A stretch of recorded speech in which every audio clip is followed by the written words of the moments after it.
Ok, abra sua Bíblia comigo, por favor, em Mateus capítulo 13, versículo 44. Mateus 13, 44.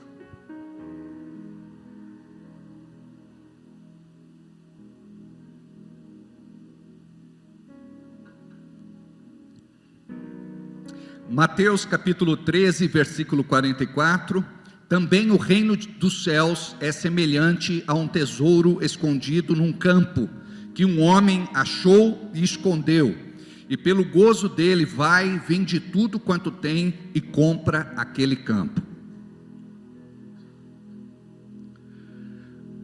Pai, nós queremos te agradecer pela tua palavra que nos foi entregue. Queremos receber algo do céu nesta noite, e somente o Senhor pode nos dar. Queremos anular tudo aquilo que é humano, que seja impedimento, bloqueio, limitação, para ouvirmos a tua voz. E queremos te pedir, humildemente, que o teu Espírito Santo possa cumprir o propósito para o qual a palavra está sendo entregue nesta noite, em nome do teu Filho Jesus. E todos digam comigo, amém. Assim seja e assim será. Glória a Deus. A palavra diz também: o reino de Deus é semelhante a um tesouro escondido. Aqui Jesus, ele está entregando uma parábola. E o que é uma parábola?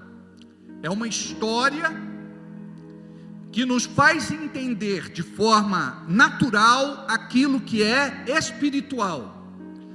Jesus, então, ele era um contador de histórias, porque ele sabia que pedagogicamente a pessoa poderia aprender mais e fixar as mensagens do céu com estas ilustrações. Olha agora a palavra que ele entrega: também o reino dos céus é semelhante a um tesouro escondido. Por que ele faz este paralelo com um tesouro escondido? Muitos gostariam de entender sobre o reino de Deus, aquela palavra que Jesus pregava sempre, que entregava aos homens. Alguns entendiam o que era este reino, mas outros não tinham esta compreensão. Jesus, então, de forma didática, pedagógica, ele usa exemplos tão simples, exemplos do dia a dia, para que aquelas pessoas compreendessem que o reino de Deus não é complexo. Tem muita gente que pensa que se relacionar com Deus é complicado. E eu quero desmistificar isso nesta noite e dizer para você que se relacionar com Deus é algo simples, é algo para a família de Deus, para os filhos. Por esta razão, nós precisamos compreender a nossa paternidade, a nossa filiação. Precisamos compreender o preço que foi envolvido para que pudéssemos estar aqui nesta noite, depois de mais de 2000 anos, que o nosso Senhor Jesus Cristo, como Deus, se despiu de toda a glória, desceu à terra, se humilhou, se tornando como eu e você, se vestiu de carne, acabou vivendo como um dos viventes aqui embaixo, para entender a nossa realidade, e depois ele se entregou morrendo em nosso lugar, pagando o preço de uma dívida impagável, nós jamais teríamos condições, de acordo com a nossa realidade, de acordo com as nossas posses e bens, comprar alguma coisa. Primeiro, porque não é negociável, é de graça, mas não é barato, foi comprado e por bom preço, custou a vida do nosso Senhor Jesus Cristo. Seu sangue foi derramado naquela cruz, para perdão dos nossos pecados, e é este amor, o amor da cruz, que nos atraiu. É por isso que nós estamos aqui.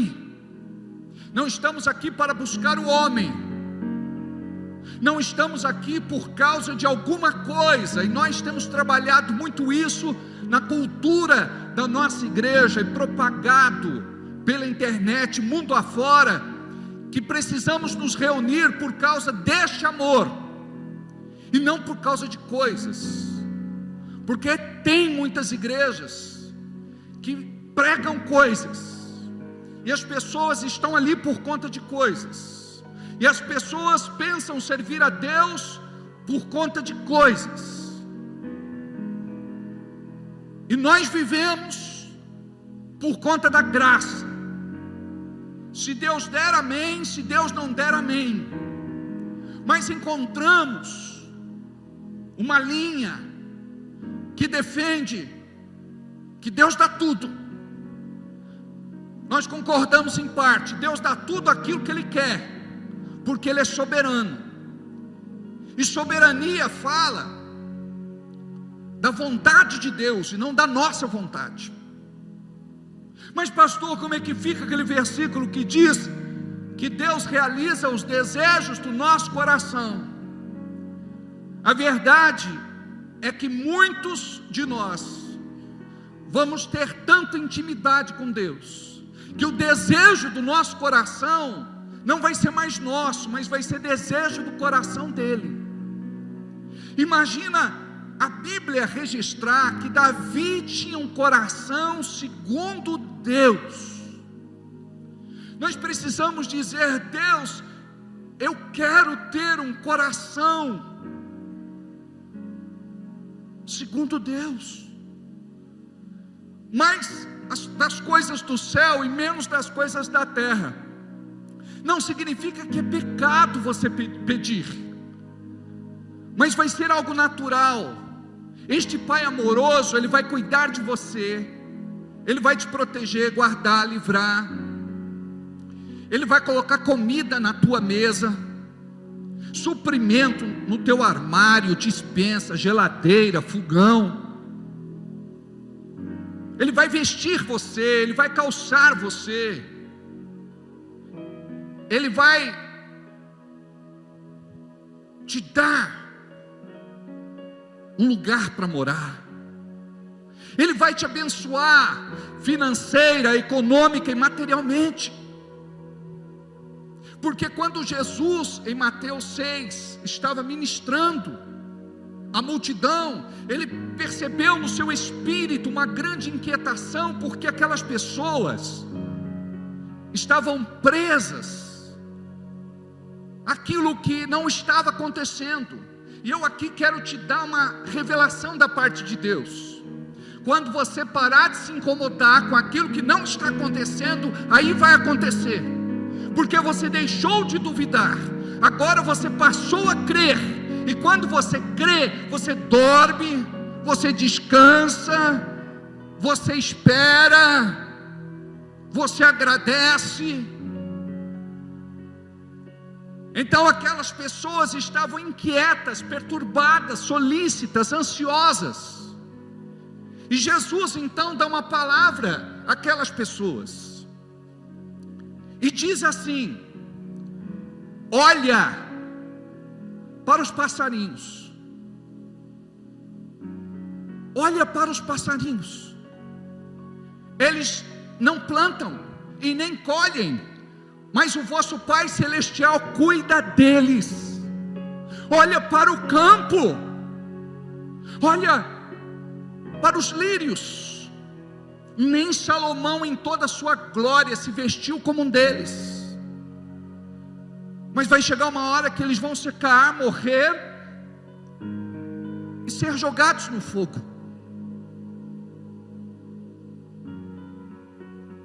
Homens de pouca fé, não estejais inquietos por coisa alguma, porque esse Pai amoroso cuida de vocês.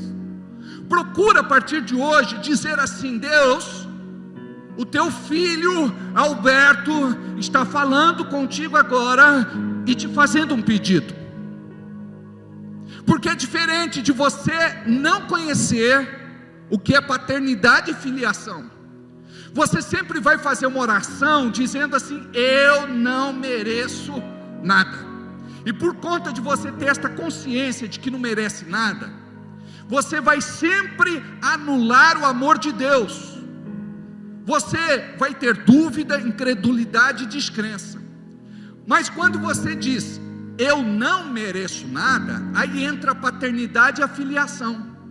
Por que Deus faz alguma coisa? Não é porque você merece, não é porque eu mereço, não é porque nós merecemos, é porque o amor dele é muito grande. A Bíblia diz que ele é riquíssimo em misericórdia. Então de fato nós não merecemos nada. Por isso que vivemos segundo a graça, o dom imerecido de Deus. Ele é presenteador, galardoador, abençoador daqueles que o buscam. Então quando você diz assim: Deus, eu sou pecador, mas eu quero te falar que eu te amo.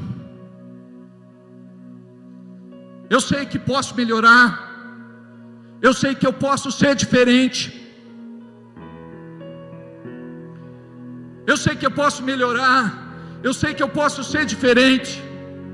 Eu não quero tropeçar, eu não quero cair, eu não quero envergonhar o teu nome, eu não quero escandalizar o teu reino. Deus, eu quero dizer que eu não sou perfeito, e por eu reconhecer que não sou perfeito, não sou merecedor de nada, é que eu recebo, segundo a tua graça, do teu amor. Deus, Ele quer fazer algo lindo na tua vida, mas estas barreiras têm que cair, porque nós aprendemos a ser religiosos dentro da igreja, nós aprendemos que tudo é por merecimento. Eu me lembro de uma pessoa muito querida, que tinha vários filhos. Um dia ela veio da cidade e trouxe presente para um filho e disse: toma, você merece, toma, você merece, toma, você merece. E uma outra criança ficou olhando, estendendo a mão, esperando alguma coisa, com os olhos estatelados e brilhantes.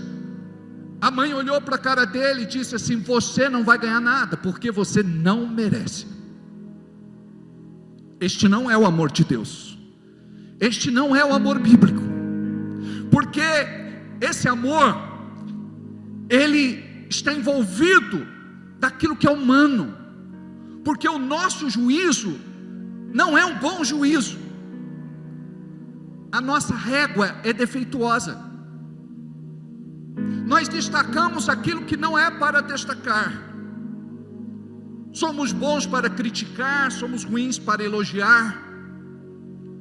Imagina aquela mãe dizendo: eu estou trazendo um presente para vocês, não porque vocês merecem, mas porque vocês são muito amados.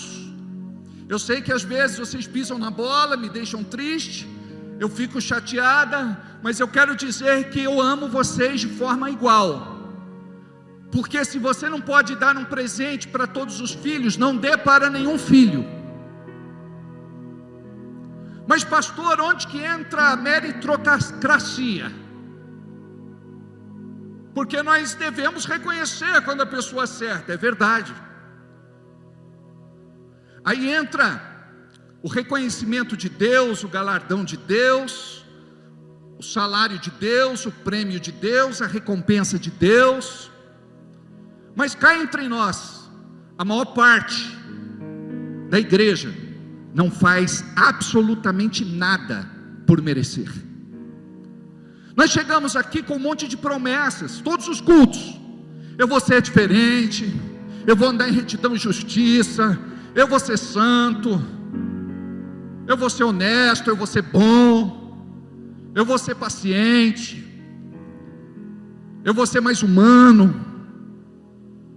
E de repente a gente sai daqui, e quando acontece alguma coisa para provar a nossa fé, a nossa mudança, o nosso testemunho, nós nos esquecemos daquilo que prometemos para Deus. E tudo aquilo que prometemos para Deus tem um peso. Eclesiastes capítulo 5, versículo 5, 4. 5:4. Eclesiastes 5:4. Quando a Deus fizeres algum voto, não tardes em cumpri-lo, porque Deus não se agrada de tolos. Olha como Deus chama aqueles que não têm palavra. O que votardes, paga-o. Continua. Melhor é que não votes do que votares e não cumprires. Porque você empenha a tua palavra no reino espiritual, e quando você quebra o teu voto com Deus, existe um peso, uma consequência. Então é melhor não votar, então não vou votar, obrigado, eu vou continuar vivendo como eu estou vivendo. Sabe, quando a gente vota, é como se fosse uma declaração de amor que a gente faz para Deus, porque a gente quer agradar a Deus. E a gente não pode só decepcionar a Deus, não podemos viver entristecendo o Espírito Santo. Efésios capítulo 4, versículo 30. Não entristeçais o Espírito Santo de Deus, o qual estáis selados para o dia da redenção. A palavra está falando dos salvos, obrigado, está falando com a igreja, está falando comigo, não está falando com o mundo, está falando com você, não está falando com aqueles que não querem Deus. Imagina que nós podemos entristecer o Espírito Santo com os nossos pensamentos, sentimentos, palavras, ações. Então nós precisamos vigiar para poder fazer aquilo que agrada a Deus, porque todo filho que ama o pai, a partir da revelação do amor do pai que ama o filho, nós vamos mudar a nossa atitude, a nossa postura, o nosso perfil, o nosso comportamento. Eu não sei quanto a você, eu já fui mais torto, eu já fui muito errado na minha vida, eu já pisei muito na bola, eu já fui uma vergonha. Mas quando a gente ouve uma palavra dessa, e a gente aprende que o Senhor nos ama, aí você diz: mas Deus me ama torto? Ama. Deus não te chama de torto, Deus te chama de direito, corrigido. Deus não te chama de perdido, Deus te chama de salvo. Deus não te chama de doente, Ele te chama de curado. Deus não te chama de miserável, Ele te chama de próspero. Você é filho, você é filha. E quando a gente chega na igreja, a gente senta aqui, muitas vezes a gente espera uma palavra de condenação, a gente quer ser açoitado, por conta de tudo aquilo que a gente é, e a gente sabe que é. Postamos dia desses: se você ouvir alguém falando mal de você, não fique com raiva, porque você é pior do que aquilo que estão falando. E é verdade, amados.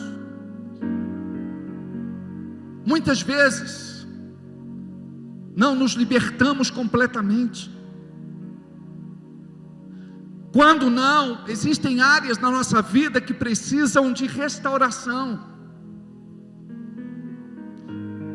E Deus está fazendo isso através do Espírito Santo. Quando nós somos confrontados, os problemas, as dificuldades e as lutas nos fazem refletir. Por que Deus permitiu? Por que Deus deixou? Muitas vezes nós acabamos por provocar aquilo que acontece em nossas vidas. Lá atrás eu dizia assim: Deus, eu não vou mais orar, por quê? Mas para quê? Para que isso que aconteceu pode me mudar, me transformar, me fazer um ser humano melhor? Qual que é o objetivo? Para quê? Porque quando nós nos enchemos de justiça própria, e a justiça própria se apoia no nosso orgulho, nós queremos encurralar Deus. Imagina só, uma pessoa muito querida e próxima, ela dizia: eu não sei porque Deus permitiu isso, mas quando eu chegar no céu, Deus vai me dizer, Deus vai ter que me dar satisfação. A Bíblia diz que nós devemos entender, nós somos cacos de barro, e o caco de barro não vai brigar com o oleiro.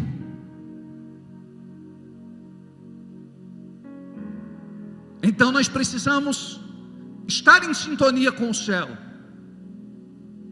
para ter a percepção daquilo que o diabo quer fazer, aonde ele está, o que ele pretende e quem ele vai usar.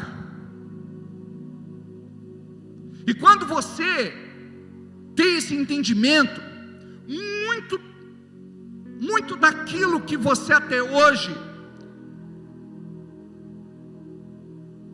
lutou para vencer, vai começar a vencer. Tem crente que diz: pastor, eu só luto. Tem gente que tem a cultura da provação, a cultura da tribulação, e ela acha que isso vai glorificar a Deus. A palavra diz que em Cristo Jesus nós somos mais que vitoriosos.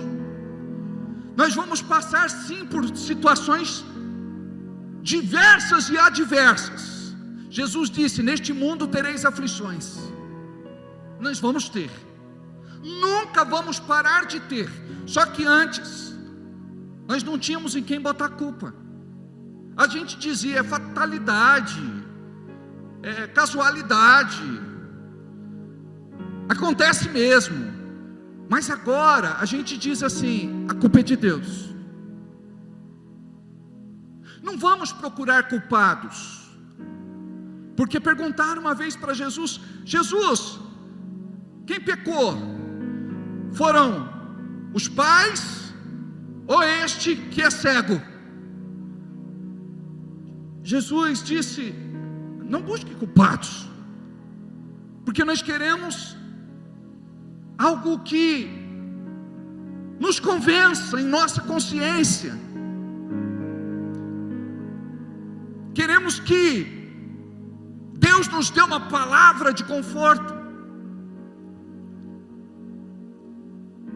Muitas vezes a gente ora e diz assim: Senhor, me livra. Quando a oração que você deveria fazer, Deus me faz mais forte. Me faz mais forte. Aprenda a não desistir. Aprenda a não voltar atrás, depor as armas, jogar a toalha, chutar o balde. Aprenda, porque os ciclos vão se repetir, tudo vai acontecer de novo. Então, quando você resolve enfrentar e exorcizar os fantasmas da sua vida, você vai subir de degrau, vai entrar em outro estágio, vai desfrutar de tudo aquilo que Deus tem preparado para você. Não estou falando que vai ser fácil. Eu já passei pelo deserto, pelo estreito, pelo aperto. Não vou dizer passei, muitas vezes eu passo. E você pensa que Deus não me trata? Muitas vezes Deus tem que me dar uma arrochada, para eu lembrar de onde eu vim, para eu saber da minha origem, para eu me manter humilde, sereno, manso.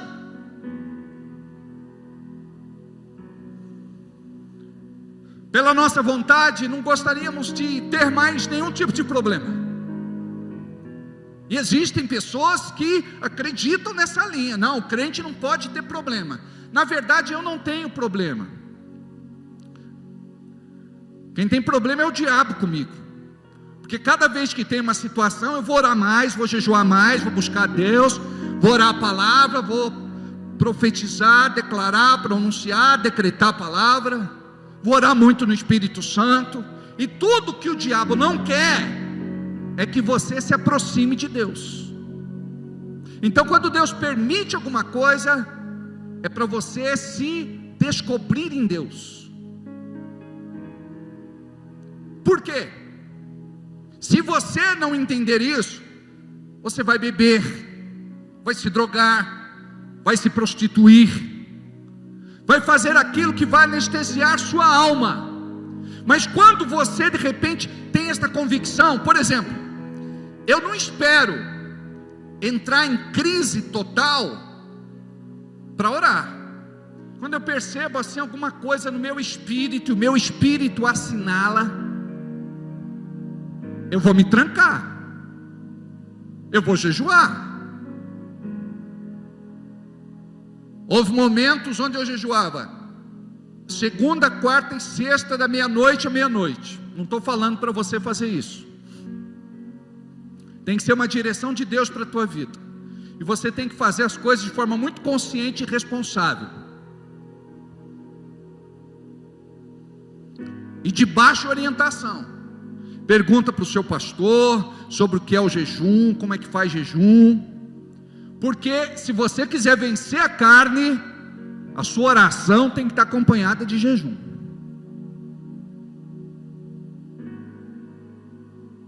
E crente gosta de comer. Se é uma coisa que crente não gosta, de jejuar. Ah, pastor, passar fome é muito ruim. Olha a visão, passar fome, quando na verdade se chama consagração. É você dizendo, Mateus 6,33, mas buscar em primeiro lugar o reino de Deus e a sua justiça, e todas as demais coisas vos serão acrescentadas. Então tem um princípio dentro daquilo que Jesus entregou para aquela multidão. Vocês vão ser abençoados a partir do momento que buscarem a Deus em primeiro lugar. Agora a pergunta que não quer calar: quem aqui procura Deus em primeiro lugar? Não responda, porque nós somos ruins de colocar Deus em primeiro lugar. Talvez Deus esteja lá entre os antepenúltimos, os derradeiros, porque nos lembramos de Deus só em último caso. Não adianta você brigar com Deus, adianta você chegar aqui e dizer: problema, meu Deus é maior. Dificuldade, meu Deus é maior. Luta, meu Deus é maior. Eu quero declarar para que o inferno ouça: até hoje, diabo, você tocou na minha fé, mas agora você não pode mais tocar na minha fé. Você não vai mais me esfriar espiritualmente. Eu estou do lado do maior. maior é o que está em mim do que aquele que está no mundo. Tudo posso porque o Senhor me fortalece. 1000 cairão do meu lado, 10.000 à minha direita, mas eu não cairei, não serei atingido.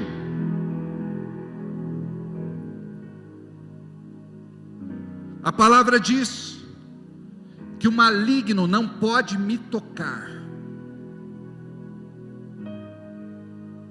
Você precisa crer nisso. Então, naquele momento de deserto, estreito, aperto, é o momento que você vai trazer Deus para perto de você. Imagina Jesus na tentação, enquanto ele estava lá no deserto. A sensação era de que o Pai estava longe dele. Lembra na cruz? Quando ele diz: Pai, por que me abandonastes? A sensação é de que estamos só. O diabo concentra todos os esforços bélicos do inferno para você pensar: estou sozinho, abandonado, largado, esquecido, até você entender aquilo que Noé precisou entender. É interessante que a arca não tinha janelas laterais. A abertura era no teto, para que Noé não olhasse dos lados. E a nossa tendência é de olhar para os lados. Imagina a cena de morte, assolação e destruição por conta do juízo de Deus, daquelas pessoas morrendo, aquelas pessoas que não quiseram Deus, aquelas pessoas que não creram na palavra, na mensagem apregoada por Noé naqueles dias, tudo sendo encoberto pela água, muito triste. Mas Noé não tinha janelas laterais na arca, ele tinha que olhar para o alto, ele tinha que olhar para o céu, ele tinha que perguntar para Deus. O deprimido, ele olha para o chão, ele olha para baixo, e o que ele precisa não está aqui, está lá em cima. Nós precisamos mudar a nossa forma de viver, porque trazer Deus para o centro da nossa vida é muito fácil, basta querer. Imagina então este homem, ele talvez fosse um caçador de tesouros. Por quê? Porque ele conhecia o que ele encontrou, ele sabia se tratar de algo de valor, precioso. Então ele encontra naquelas terras um tesouro, e ele esconde de novo aquele tesouro, ele deixa ali. Sabe por quê? Porque ainda aquele lugar não lhe pertencia, ele não podia usurpar, ele não podia roubar. Nós precisamos fazer tudo dentro de uma legalidade espiritual. O diabo, ele quer provar para você de que Deus não se importa, de que Deus não te assiste, de que Deus não cuida de você. Prova disso é que estamos aqui, amados. Prova disso é que estamos vivos. Prova disso é que estamos vencendo. Estamos vencendo, todos os dias nós estamos vencendo. A Bíblia diz: basta cada dia o seu mal, é um dia de cada vez. Vencemos mais uma semana, derrubamos mais alguns Golias, mais alguns gigantes. Aquela pessoa que a gente era, com certeza não somos mais. Antes nós nos acovardávamos, fugíamos. Hoje nós encaramos de frente toda malignidade. e usamos da autoridade que o Senhor Jesus nos deu. Eis que vos dou autoridade para pisardes em serpentes e escorpiões, Satanás e seus demônios, e desfazer toda obra do mal, e nada, absolutamente nada, vos causará dano algum. Nós precisamos crer, trazer a palavra para a nossa vida e dizer: eu estou debaixo desta promessa, eu vivo de acordo com esta promessa. Como a Leice falou no começo do culto, precisamos trazer o escudo da fé embraçado. O escudo da fé vai proteger os nossos pontos vitais, para que as setas envenenadas e inflamadas do diabo não nos fira e não nos mate. Então nós precisamos compreender que temos esta autoridade. Você abre a boca e libera sentenças de morte. Estou infeliz, estou pobre, estou passando a pior fase da minha vida, estou doente, posso morrer, não aguento mais, esse casamento está uma porcaria, não amo mais o meu marido, não aguento mais essas crianças, essa empresa é maldita. Nós abrimos a boca para liberar aquilo que é maldição, sentença, condenação. Você é uma fonte de bênção terminal de maldição. Então, quando você fica com Deus, fica com a palavra, fica com a promessa, exerce a autoridade, libera a fé, você vai vencer. Você vai viver aquilo que até hoje você não viveu. E este é o propósito de Deus, é de agigantar você, é de empoderar você. Quando Cristo é moldado dentro de nós, nós vamos viver não como crentes carnais, humanos, pecaminosos e mundanos. Vamos compreender que esta palavra tem poder, e tem todo o poder para fazer algo lindo e tremendo na vida das pessoas. Eu preciso me tornar um exemplo, para que as pessoas possam olhar para mim e ver Jesus. Você precisa se tornar um exemplo, para que as pessoas olhem para você e vejam Jesus. Este é o evangelho que pregamos. Este é o evangelho que pregamos. 1 de Pedro 3,15, acho. Antes santificai ao Senhor Deus em vossos corações. Sabe o que significa isso? É buscar a Deus em primeiro lugar, não em último lugar. Quando vem o pecado, você diz: eu vou pecar, eu vou colocar Deus em primeiro lugar. Quando vir uma tentação, você diz: vou cair, eu vou colocar Deus em primeiro lugar. O tempo todo você é desafiado a colocar Deus em primeiro lugar. E a partir de hoje nós vamos começar a colocar a Deus em primeiro lugar. Não vamos mais reclamar, murmurar, choramingar, se lastimar, blasfemar.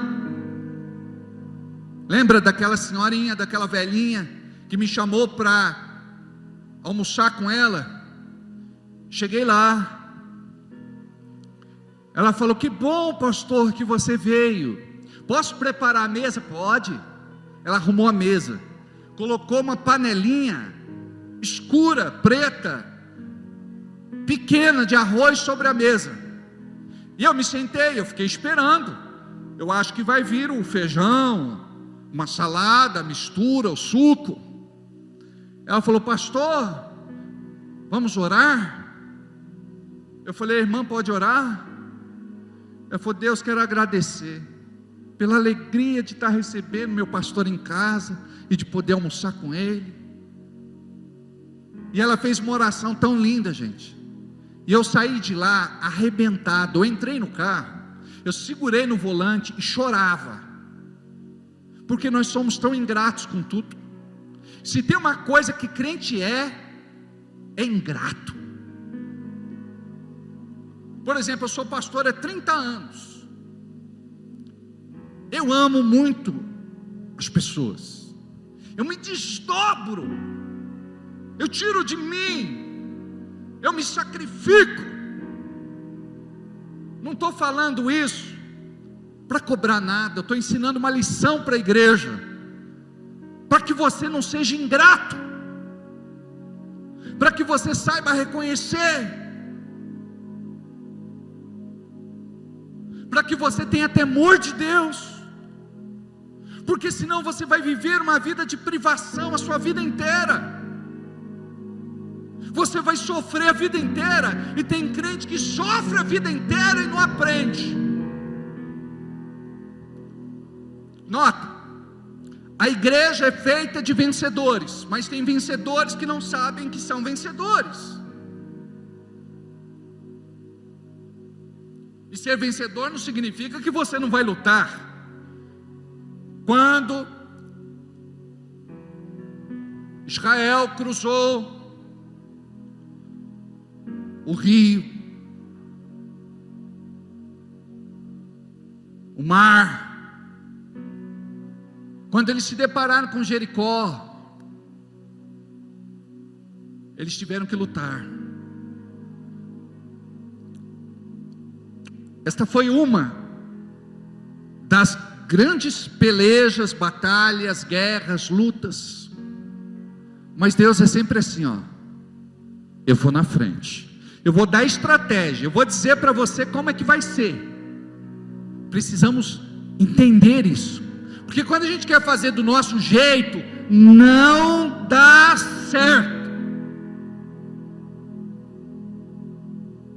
Aí você vai orar e vai dizer assim: Deus, eu não quero fazer do meu jeito. Me fala como é que o Senhor quer. O que o Senhor quer? O que o Senhor quer de mim, Deus? Me revela o teu propósito, a tua vontade. Me guia nesse dia. Abra o meu entendimento, ilumina a minha mente.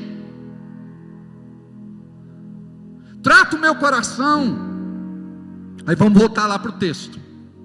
Então aquele homem, ele conseguiu encontrar aquilo que ele procurou a vida inteira.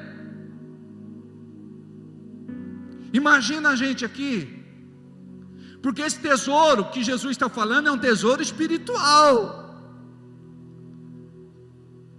Mas imagina você então, se você descobrisse um tesouro num terreno, você ia arrumar dinheiro. E olha a Bíblia falando de dinheiro, porque tem gente que fala que a Bíblia não fala sobre dinheiro. Fala, e é o próprio Jesus dizendo. Ele pegou dinheiro, arrumou dinheiro, juntou dinheiro, da onde tinha, da onde não tinha, pode ter até emprestado para comprar aquele lugar. Ele comprou aquele lugar, sabe por quê? Ele deve ter pensado assim: se existe um tesouro aqui na superfície, imagina lá embaixo, lá no profundo. E aí entra a nossa vida com Deus. A nossa vida com Deus não pode ser superficial. Se você que ora 10 minutos é abençoado, imagina se você tiver profundidade. Você que jejua até meio-dia, tem uma experiência com Deus, imagine se você jejuar mais. Você que oferta e dizima um determinado valor, tem experimentado do favor de Deus. Imagina se você fizer muito mais do que aquilo que você tem feito. Você que tem vindo de vez em quando na igreja, quando dá, ou quando aparece um problema, imagina se você for fiel e não perder culto. Então isso fala da profundidade. Você que lê um versículo lá da caixinha de promessa, já experimenta da graça. Imagina você que vai buscar Deus, vai cavocar, e vai buscar coisas maiores, melhores e superiores, que qualquer crente não vai desfrutar. A maior parte dos crentes São aqueles que vão encontrar o tesouro ali em cima, vão pegar, vão se apropriar, vão roubar, vão usurpar aquilo que não é deles, e pronto, acabou. Mas a Bíblia fala daquilo que é legítimo, daquilo que você trabalha para ter direito sobre aquilo. Imagina este homem, então ele compra aquele campo, porque tudo que Deus faz, e é precioso, é de valor, é caro, está enterrado. O petróleo está enterrado, o ouro está enterrado, as pedras preciosas estão enterradas, o ouro está enterrado, tudo está enterrado, e tem que ser garimpado, e tem que ser escavado, e tem gente que se sacrifica muito para conseguir uma faísca de ouro, uma lasquinha de ouro, uma pedra preciosa pequena, mas como isso anima o coração daquele que busca. Nós devemos buscar mais a Deus, porque o que nós temos feito é muitas vezes ofensivo. É ofensivo. Nós sabemos que precisamos orar e não oramos. Jesus chega no Getsemane e diz para os 3 melhores discípulos que ele tinha. Ele levou os 3 melhores para o Getsemane antes dele ser preso.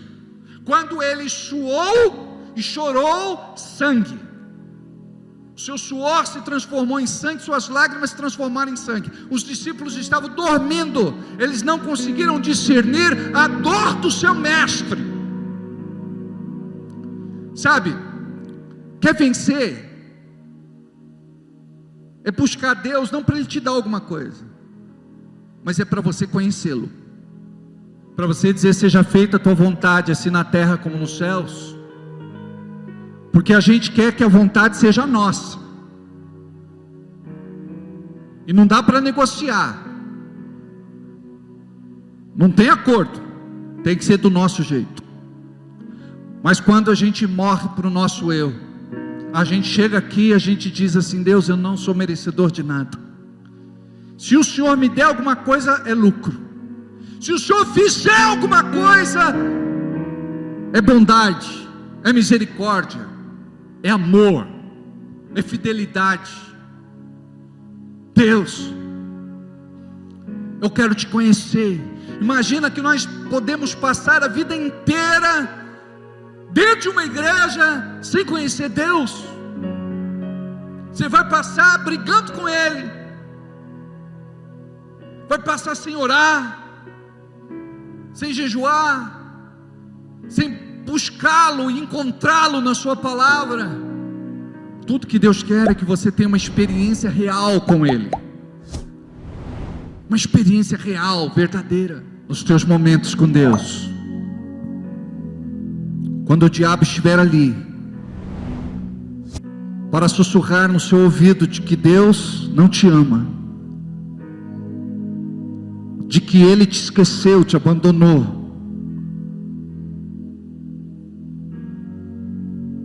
você vai dizer que confia nele, e que sempre vai confiar, não importa o que aconteça. E quando você abre a tua boca e diz: diabo, eu sei o que Deus tem para mim, a vontade de Deus para minha vida é boa, agradável e perfeita. Esse deserto é passageiro, é uma transição, é uma fase. Deixa eu te lembrar disso. A palavra nos ensina no Salmo 91: ainda que eu andasse pelo vale da sombra da morte, não temeria mal algum, porque tu estás comigo. O importante não é o lugar, o importante é quem está com você. Não expulse Deus do seu quarto, da sua sala, da tua presença, com a tua dúvida, incredulidade e descrença. Na hora das tuas orações você vai dizer: Deus, entra, que a tua luz possa iluminar e possa expulsar daqui toda escuridão, toda treva, tudo aquilo que quer me afastar da tua presença. Nos momentos mais difíceis da minha vida, eu não pedia nada para mim, eu adorava, eu glorificava, eu exaltava, eu bendizia. Deus, tu és bom, Deus, tu és justo, Deus, tu és tremendo, Deus, tu és glorioso, Deus, não existe outro igual como tu. Eu te amo, eu te sirvo, a minha vida te pertence, eu sou abençoado, eu sou vitorioso, o Senhor é comigo. Oh, recala babá, rachala manassó. Oh, reque calamanassa, xalamanassó. Ericanda labarra, xalabassa.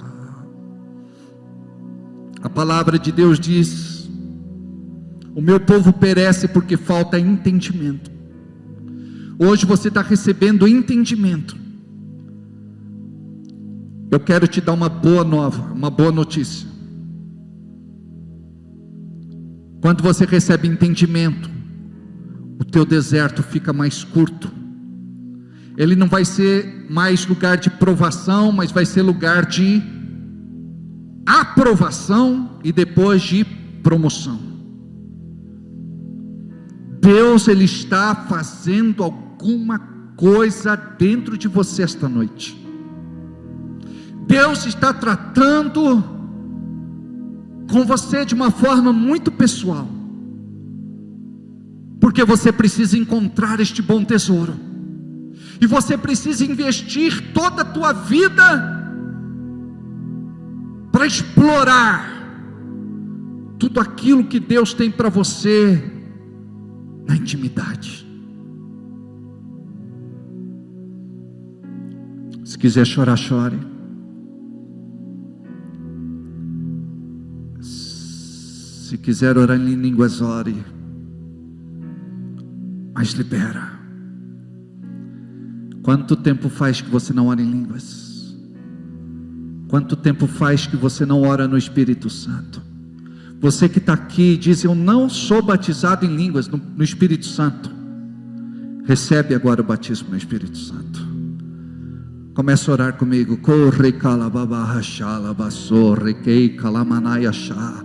Ser cheio do Espírito Santo. Ser cheio do Espírito Santo. Mais, Senhor. Mais. Mais queremos nadar no oceano do Espírito.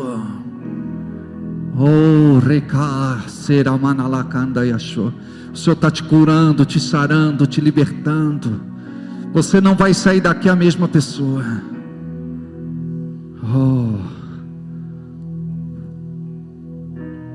Não interrompa isso que está acontecendo. Não se distraia, fecha os teus olhos. Toca, Espírito Santo. Você tem chorado lágrimas de dor, de sofrimento, mas você vai chorar agora lágrimas curadoras, saradoras, libertadoras. Flua, Senhor. Flua, mais, Senhor, mais, mais, mais, mais, mais, mais, mais, Senhor.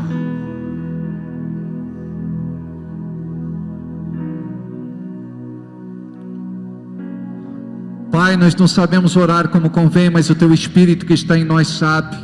E diz a Tua palavra que quando nós oramos em línguas, nós oramos 100% de acordo com a Tua vontade. Comece a orar em línguas.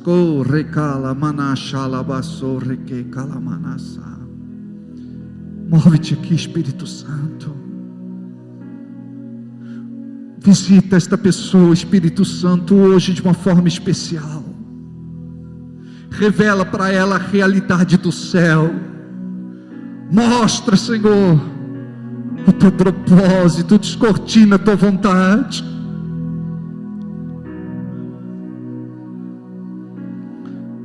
Oh, recala babá xalamanasso. Derrama da tua unção aqui, Senhor.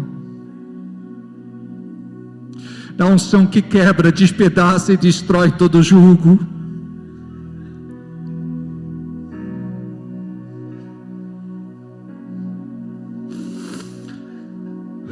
Mais, Senhor. Mais, Jesus.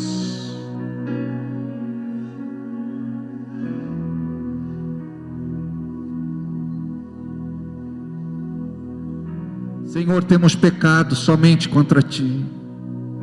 Nos perdoe pela dureza do nosso coração, pela nossa teimosia, rebeldia, porque muitas vezes não compreendemos. Muitas vezes